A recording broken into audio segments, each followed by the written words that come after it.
مولاي صل وسلم دائما أبدا على اعوذ باللہ من الشیطان الرجیم بسم اللہ الرحمن الرحیم۔ السلام علیکم ورحمۃ اللہ وبرکاتہ۔ دشمن کو تباہ کرنے کے لیے ایک ایسا عمل بہت ہی نایاب عمل بتانے لگا ہوں۔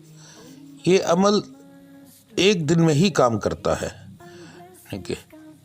یاد رکھیے گا، کبھی کبھی کچھ ایسے لوگ بھی ہوتے ہیں جن کے اوپر عمل کا اثر ہوتا ہے مگر کم ہوتا ہے، اس کی وجہ ہمارے عمل میں کچھ کمی ہو جاتی ہے، ورنہ عمل کا جو ٹائم دیا جائے اس کے مطابق ہی عمل کام کرتا ہے۔ تو یہ عمل ایک دن میں ہی کام کرے گا۔ اگر آپ کا ایک دن میں کام نہ ہو تو 3 دن تک لگاتار ضرور کریں، مگر جب ایک دن میں نہیں ہوگا تو اپنی کمی ڈھونڈیے گا، عمل میں نہیں، ٹھیک ہے؟ تو عمل کا طریقہ یہ ہے، رات کو عشاء کی نماز کے بعد آپ نے یہ عمل کرنا ہے۔ 101 بار نماز آپ نے 17 رکعتیں پوری پڑھ لینی ہے۔ 101 بار اللہ اکبر یا اللہ یا قہارو، یہ ایک دانے پر پڑھا جائے گا۔ اللہ اکبر یا اللہ یا قہارو، صرف 101 بار۔ اب یہ عمل کام کیسے کرے گا؟ 17 رکعت پڑھنے کے بعد مصلی پر بیٹھ جائیں، دو زانوں۔ جلد بازی میں یہ عمل کرنے والے کا کبھی بھی عمل نہیں ہوگا، یاد رکھیے گا۔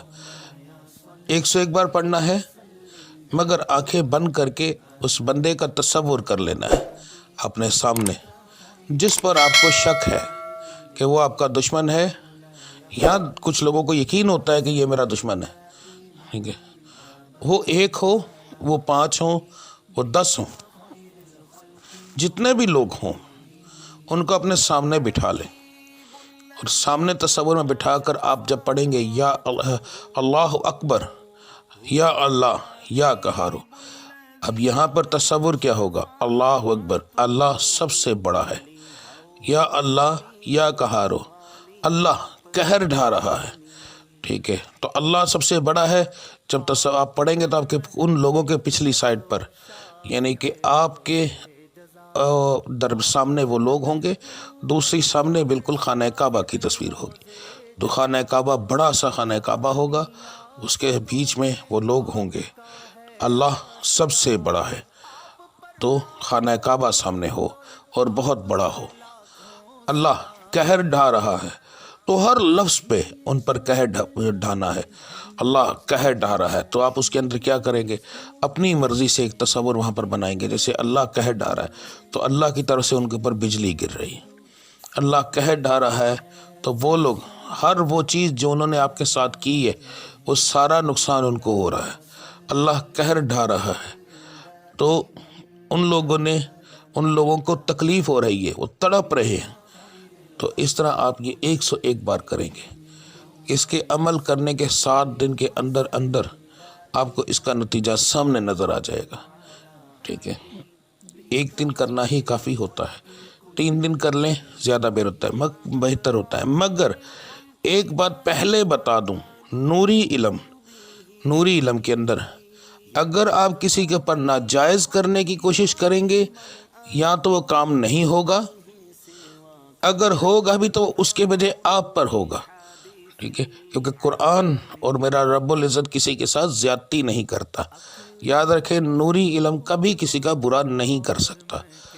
تو ایسا ہو کہ آپ کے ساتھ کسی نے برا بھی نہ کیا ہو، ٹھیک ہے، آپ کو بس اس کے اوپر کیڑ ہو اور آپ کیڑ کے چکر کے اندر اس کے اوپر پڑھائی کریں تو اس کا کچھ نہیں بگڑے گا۔ یاد رکھیں، یہ نہیں کہ میرے عمل سے، دنیا کے کسی بھی نوری عمل سے آپ اس کا کچھ نہیں بگاڑ سکتے، ٹھیک ہے؟ ہاں، یاد رکھیں گے بات۔ اگر وہ اصل میں آپ کا دشمن ہے، ہاں اگر آپ کو شک ہو کہ یہ آپ کا دشمن ہے، تو پھر عمل کرنے سے پہلے آپ نے رب العزت سے دعا کرنی ہے، رب العزت ان میں سے کچھ ایسے لوگ ہیں، یہ سارے وہ لوگ ہیں جن کے اوپر مجھے شک ہے، اگر یہ میرے گناہ گار ہیں تو ان پر اپنا قہر ڈھاؤ، اگر یہ میرے گناہ گار ہے۔ جب اتنی بار بات کر دو گے تو نہ آپ کے اوپر کوئی آنچ نہیں آئے گی، ٹھیک ہے؟ ان لوگوں میں سے اگر وہ گناہ گار ہوئے تو وہ اپنی خود بھگت لیں گے، اور اگر نہ ہوئے تو ان کو کوئی نقصان نہیں ہوگا۔ تو اس طرح آپ جو ہے اللہ کی بارگاہ میں بھی گناہ گار نہیں ہوں گے۔ تو یہ طریقہ کار ہے، بہت آسان سا عمل ہے، ایک دن کا عمل ہے۔ بس اپنے تصور کا مضبوط رکھیے گا، آپ کا تصور مضبوط ہوگا تو آپ کا عمل 100% کام کرے گا۔ عمل کام کیوں نہیں کرتے؟ بندے نے بتایا 101 بار پڑھنا ہے، لو جی 4 لفظ ہیں، فٹافٹ 101 بار پڑھ کے جان چھڑا لی، تو عمل کام کہاں کرے گا؟ ٹھیک ہے، اس کے بعد عمل کام کیوں نہیں کرتا؟ اب آپ نے عمل شروع کر لیا، ذہن آپ کا اپنے گھر کے کاموں کے اندر ہے کہ بچہ اسکول گیا ہوا تھا، بچے نے پتہ نہیں پڑھائی کی ہے کہ نہیں، میری بیگم نے مجھے آلو چاٹ لانے کے لیے کہہ دیا ہے۔ تو یہ ساری چیزیں اگر مائنڈ میں ہوں گی اللہ کے بندے، تو عمل کیسے کام کرے گا؟ مائنڈ کو بالکل خالی کرنا ہے، اس میں کوئی بھی کسی قسم کی سوچ نہ ہو، صرف 2 چیزوں کی سوچ ہو کہ رب العزت آپ کے سر پہ ہیں، اور دوسرا جن بندوں کے لیے آپ کام کر رہے ہیں وہ سامنے ہیں، تو آپ کا کام 100% ہوگا، یاد رکھیں۔ باقی جو چیزیں تفصیل میں نے آپ کو بتا دی۔ ہاں، اگر کسی قسم کی کوئی پرابلم ہو اس میں تو پھر آپ مجھ سے رابطہ کر سکتے ہیں۔ تو یہ ویڈیو اتنی ہی تھی، ملتے ہیں اگلی ویڈیو میں۔ اللہ آپ سب کا حامی و ناصر۔ السلام علیکم ورحمۃ اللہ وبرکاتہ۔